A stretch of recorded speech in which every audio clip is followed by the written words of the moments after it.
We just don't know the long-term side effects of basically modifying people's DNA and RNA. DNA is inherent in your own nucleus cell.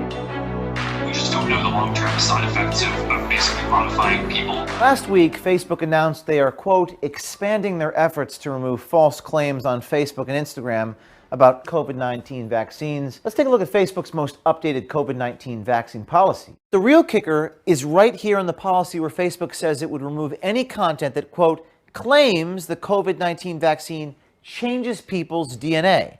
Well, we just got a new leaked tape from Zuckerberg himself, the CEO of Facebook, basically violating his own code of conduct.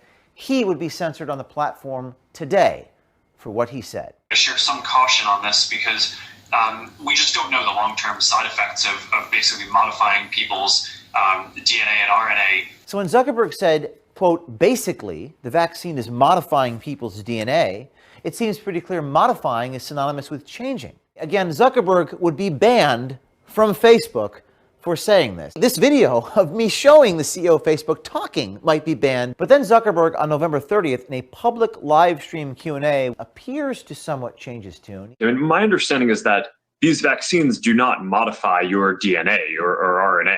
No. First of all, DNA is inherent in your own nucleus cell. Sticking in anything foreign will ultimately get cleared. Well, I'm glad we can clear that up.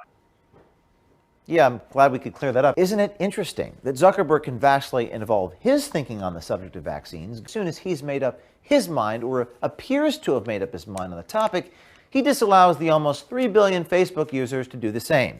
Rules for thee, but not for me. Seems a little bit hypocritical, don't you think? What happened to free speech? And who is on this Facebook oversight board? Who makes all of their policy decisions? It's not that the insider is betraying Mark Zuckerberg.